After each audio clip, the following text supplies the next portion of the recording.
I think the Minimoog hit its mark, became very popular for a variety of reasons. First of all, just a word, Bob Moog founded an entire industry. Nobody else. I know of Buchla made wonderful instruments on the West Coast, but they were unique instruments. They were not even synthesizers. He didn't even like the word. And we'll talk about some technical things. Paul Ketoff, Hugh LeCaine, there were all kinds of people who did what I would call prototypes, but not archetypes. Bob Moog did an archetype, first of all.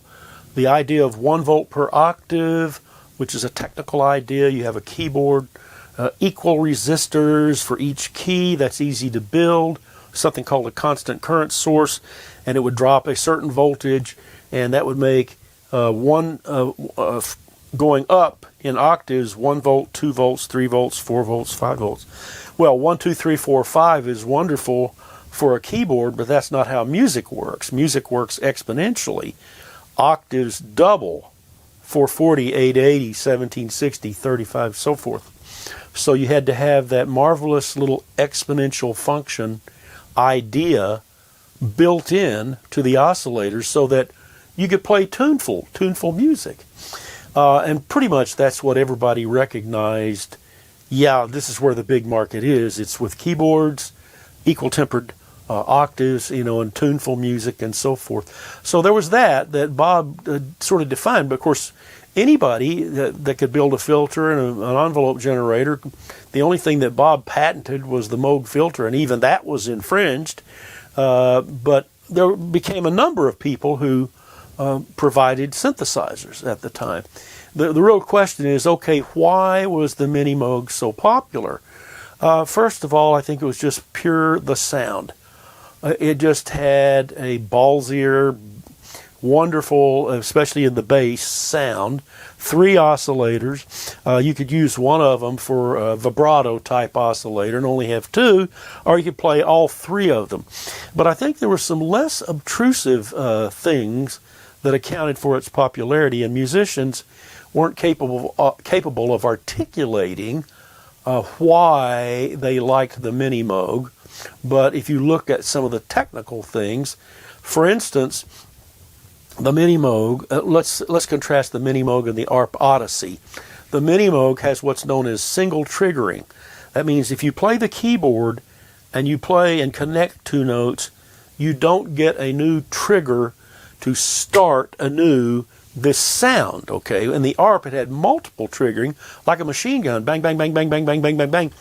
With the Minimoog, you could play within this thing called the envelope, the way the intensity changes in time. You could set that so you could have this sense of ebb and flow in the music, a sense of phrasing. Now, none of the keyboards were velocity or force sensitive at that time. That just wasn't to be for a number of years. So the real question arises, what role did the triggering play in this entire thing? And I think it was a huge role. There were differences in the glide too. The Minimoog had a glide where no matter what interval you played, it always took the same amount of time. A short interval took a half a second, a longer interval took a half a second. I think that worked out for most playing, where if you made big skips, you didn't have waiting on the note for to glide up. So there were a lot of things like that. Jim Scott told me, and he worked on the filter in some of the circuits of the actual Minimoog that saw the light of day, the Model D. Jim Scott, actually, I've got in his notebook some of the circuitry and things that he built. And he admitted to me that he made a mistake in the math about the filter, and it turns out the filter was overdriven. Now, when you overdrive analog circuitry, unlike digital circuitry, when you exceed maximum on digital, you get crack, very ugly things can happen. In analog, engineers had long known that if you overdrive, if you get into the red, as it's called, in the VU meter, nothing terrible is going to happen. Often it actually adds harmonics that are quite beneficial. So the filter was pretty much overdriven almost all the time.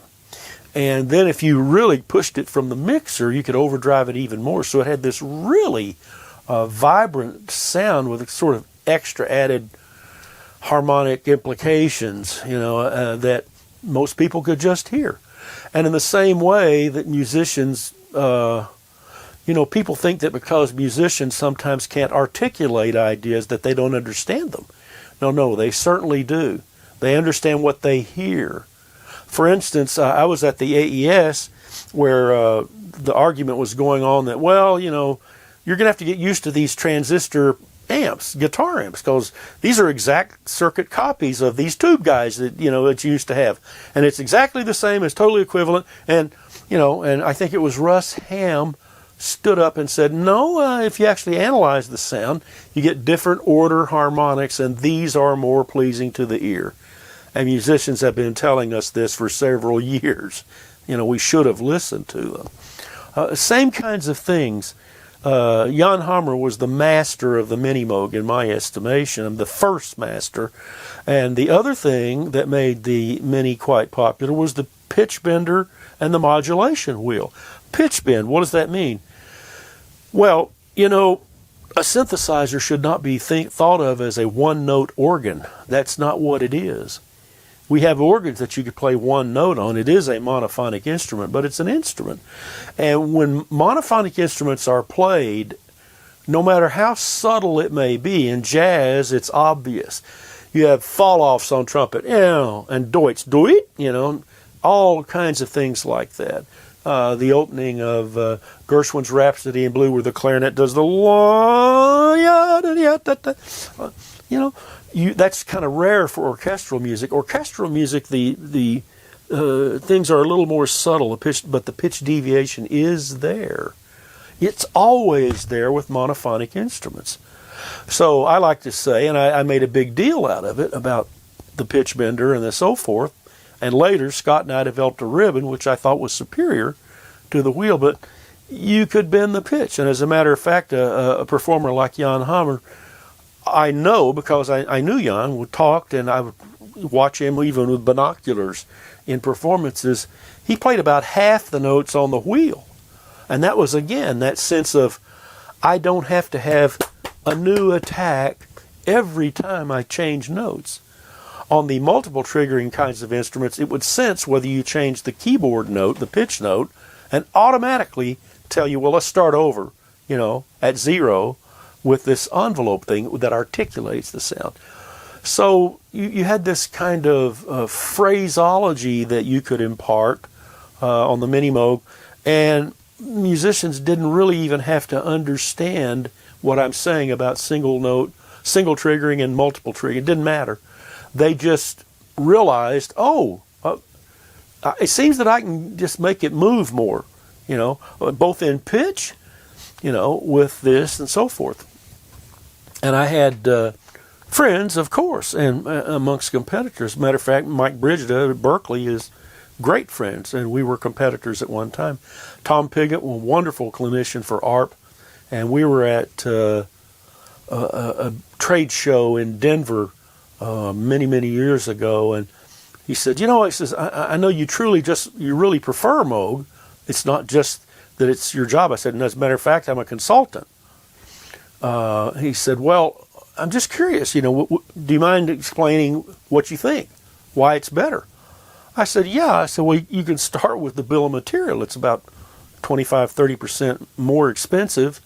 Allen Bradley pots, they're bolted on, not little sliders with glamour things. And I said, and look at the left-hand controllers. You could use that pot you've got on the Odyssey for a toaster. You can't say that about the Minimoog. The more you want to make music, the more you need to have appurtenances and features on the instrument that make music. That laptop over there, this iMac right here, these are not musical instruments. Can you make music with them? Well, obviously, of course. Only a fool wouldn't say you couldn't. But they're not musical instruments. You need something connected to them that's made specifically for the music-making task, not for email and not for running your accounting sheets. You know, if you can do everything with something, then it's not anything. It's certainly not a musical instrument.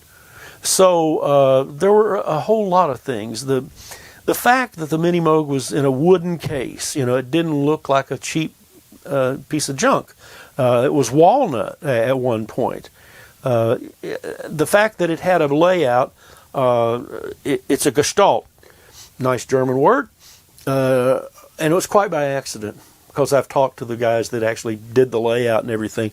But if you look at the Minimoog, there's 3 knobs here, then there's 3, and then there's a hole here, and you know, then there's 9 this way, and then the mixer there's 3 and then 2 over here, and then over here there's 9 in a little box, never more than 3 or 4 adjacent to each other.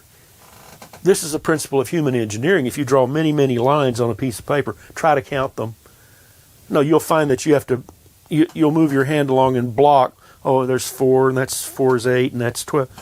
Look at it and just, without moving your finger or anything, try to count them. It's very difficult because we have saccadic movements with the eyes. Our eyes don't actually move smoothly. They jerk. You know, if you're schizophrenic, by the way, they jerk back and forth. But we'll stay off of my psychology thing.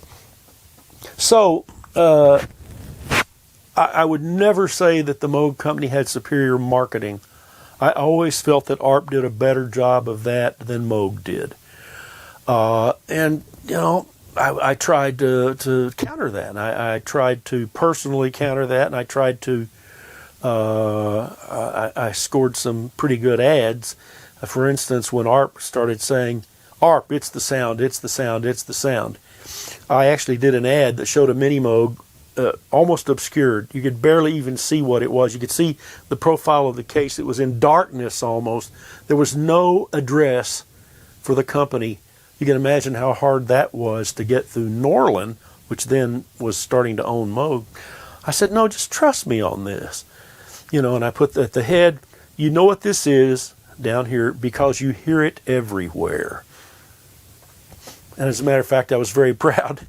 Tommy Oberheim asked me at a NAMM, that's a merchandise show, music merchandise, who did that ad? I said, I did it, Tom.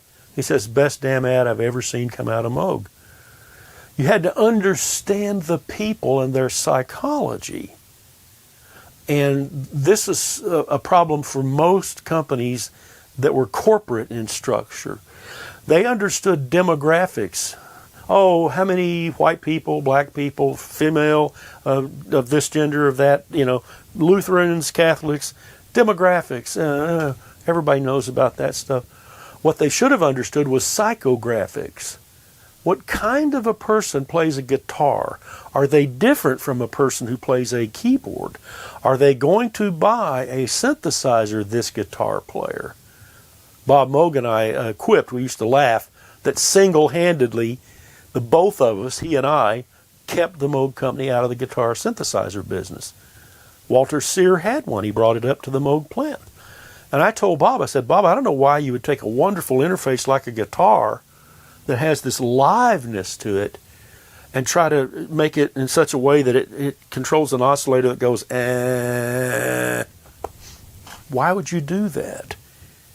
We should work harder at making our sound more controllable, not constricting a guitar so it sounds like a synthesizer. Well, that was the truth. That won. The ARP company literally went out of business with the Avatar, which was their, they got corporatized, in other words. They got run by accountants and lawyers and such that didn't really know the music business. And I'm sure the thinking in the boardroom must have gone this way. Well, how many keyboard players are there? 2 million. This is just illustrative. I don't know how many there are. How many guitar players are there? Well, there must be 13 million. Oh, well, there you are. There's marketing. You know, you got to have a guitar synthesizer. Really? No. Do you understand any of those people? Have you ever been on a gig with them? Have you ever gone to a concert and backstage? And have you ever talked to them and done all the things you do if you go out there and press the flesh, as they call it?